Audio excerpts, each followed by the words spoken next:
Friends, बहुत बहुत स्वागत है आपका अपने चैनल यूरिस नटसर दर्पण में। तो जो आज की वीडियो है ये इस टॉपिक पे है कि आपको जानना है कि कट ऑफ क्या होता है, परसेंटाइल क्या होता है और रिजल्ट हमारा परसेंटाइल में क्यों आता है। तो चलिए इस पर बात कर लेते हैं। मैंने आपसे अक्सर कहा है कि आप ये सर्च करो कि आप कितने मार्क्स ला पाओगे तो आपका सिलेक्शन हो जाएगा, 6% में आप आ जाएंगे। लेकिन आप हैं कि वो चीज़ जानना चाहते हैं जो वाकई आपके काम की नहीं है। क्योंकि परसेंटाइल यदि आप जान भी गए ना तो परसेंटाइल की कैटेगरी में ठीक है आप तभी आ पाएंगे जब आपकी तैयारी बहुत ज़्यादा बेहतर होगी। बहुत ज़्यादा बेहतर होने का मतलब है कि आपका जो विषय है अपने विषय में, चलो मैं अलग अलग की बात नहीं कर रही क्योंकि मैं ऐसी हिंदी टीचर, तो मैं हिंदी विषय की बात इसमें करूँ तो मैं आपको बताना चाहूँगी कि हिंदी में मैं ये एक बार एक जनरल कैटेगरी की बात करूँ तो कम से कम आपका अधिकतम बताना चाहूँगी, ठीक है, न्यूनतम की बात तो कर ही नहीं रही, अधिकतम की बात मैं करूँ तो भी आपका 70 से 75 हिंदी में आपका क्वेश्चन सही आना चाहिए। क्वेश्चन ठीक है, हिंदी में 100 क्वेश्चन होते हैं आपके विषय में, तो 70 से 75 आप हिंदी में सही करें। और इसके बाद आपको अपने पेपर वन में, जहाँ तक मुझे लगता है पेपर वन में यदि 25 से 28 कर लेते हैं तो नेट हो जाएगा। यह पेपर में आपका 25 से लेकर के 30 तक सही होता है और उधर आपका 75 होता है, तो जेआरएफ होने के चांस बहुत ज़्यादा बढ़ जाते हैं। क्योंकि मुझे याद है कि मेरा जो पिछले बार ना 1 नंबर से रुका था, मेरा उस बार 97 परसेंटाइल बना था, 98 परसेंटाइल पे मेरे ख्याल से ईडब्ल्यूएस का जेआरएफ हुआ था। ओके, अदर कैटेगरी की बात करूँ तो इसी के अकॉर्डिंग आप 4 या 5% आप नीचे स्कोर ला सकते हैं। ठीक है, ओबीसी की बात करूँ मैं, ओबीसी का यदि आपका टोटल मार्क्स मिला के यदि मान लो 65 क्वेश्चन आपके सही हो गए इधर हिंदी में, उधर 25 क्वेश्चन सही होते हैं तो आपका बिल्कुल नेट जेआरएफ होने का चांस बहुत ज़्यादा हो जाता है। अच्छा, ये कट ऑफ जो है वो आपके प्रश्न पत्र पर निर्धारित होता है। पेपर कैसा आएगा, या पेपर इजी आ गया तो समझ जाइएगा कि कट ऑफ हाई जाने वाली है। पेपर हार्ड आ गया तो समझ जाइएगा कि कट ऑफ लो जाने वाला, मतलब ज़्यादा हार्ड नहीं जाएगी, ज़्यादा हाई नहीं जाएगी। क्योंकि इसमें यह होता है कि यदि इजी क्वेश्चन है तो लगभग बहुत ज़्यादा लोग क्वालिफाई करते हैं और उसमें कट ऑफ फिर वहीं से बनता है। मान लो मेरा जो मानना है, परसेंटाइल का खैर आपको पता होगा इतना कि ये जितने भी अपीयर स्टूडेंट होते हैं और जितने लोग आवेदन किए होते हैं, ठीक है, अच्छा, अपीयर स्टूडेंट और क्वालिफाई स्टूडेंट उनको मिला के ही कट ऑफ बनता है। जैसे कि मेरा मानना है कि मान लो कि अभी मेरा हिंदी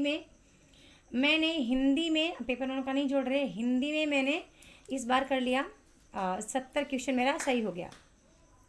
अब जब जितने लोग का 70 है, 70 के ऊपर ही, अब मेरे से नीचे वाले नहीं, 70 मेरा है, अब जितने लोग का 70 होगा ना, 70 से 75, ठीक है, ये इनका कट ऑफ हो गया, तो 70 से 75 जितने लोगों का सही होता है ना सबको ये नेट देंगे। और जितने लोग का मान लो कि हिंदी में 75 से लेके उधर 80 क्वेश्चन तक सही हो रहा, वो सब जेआरएफ की श्रेणी में आ जाएंगे।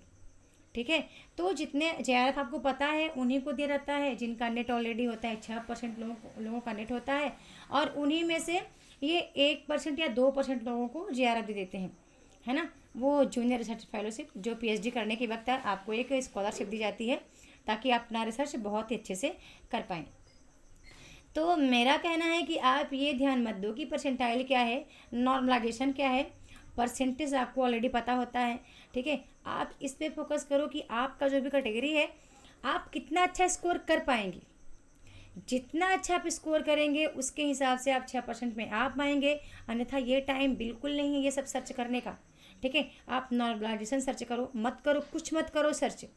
ठीक है, आपके पास ओल्ड पेपर है, आप कंटिन्यू उसको लगाओ, आप यूनिट वाइज मॉक टेस्ट लगाओ, आप अपने कॉन्सेप्ट को अच्छे से क्लियर करो, साथ में आप एक बार अपना नोट्स यदि आपने बनाया है उसका रिवीजन करो। यदि नोट्स नहीं भी बनाए हैं, आपने किसी चीज़ का प्रिंट आउट ले रखा है या आपके पास कोई ऑथेंटिक पुस्तक है उसको एक बार अच्छे से पढ़ लो, बस इतना काम आप करो, क्लियरली करो। मैंने कई बार बोला है अपने यूट्यूब वीडियो पे कि कम पढ़ें बेहतर पढ़ें क्लियर पढ़ें। मैंने कई बार कहा है कि अधूरा ज्ञान आपको ले डूबता है।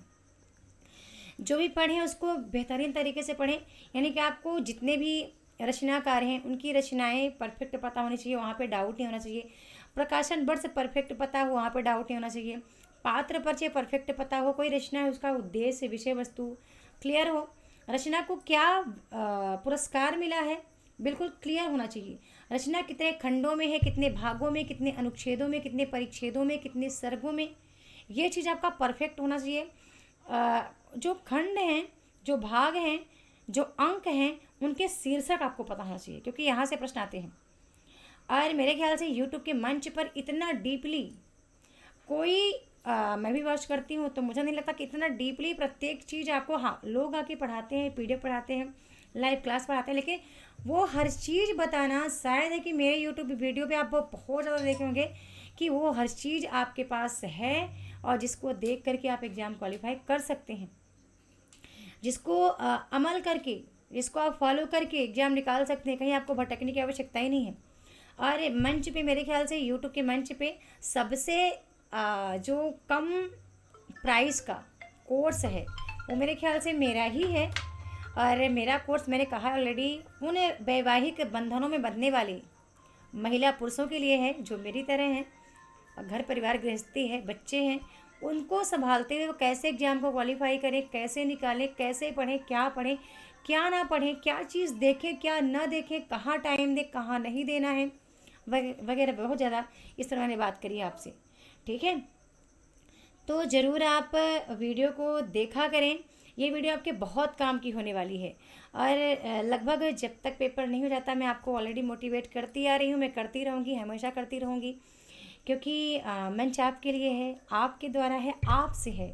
ठीक है, तो इसलिए मुझे मोटिवेशन मिलता है, आपके बहुत सारे कमेंट आते हैं मुझे, तो अच्छा भी लगता है वीडियो बनाने का, लगता है कि मुझे एक वीडियो बना लेना चाहिए। और मैंने बहुत पहले कहा था कि यदि मेरे द्वारा कही गई बात आपको प्रभावित करती है या आपके लिए सार्थक है तो मेरा वीडियो बनाना सार्थक हो गया।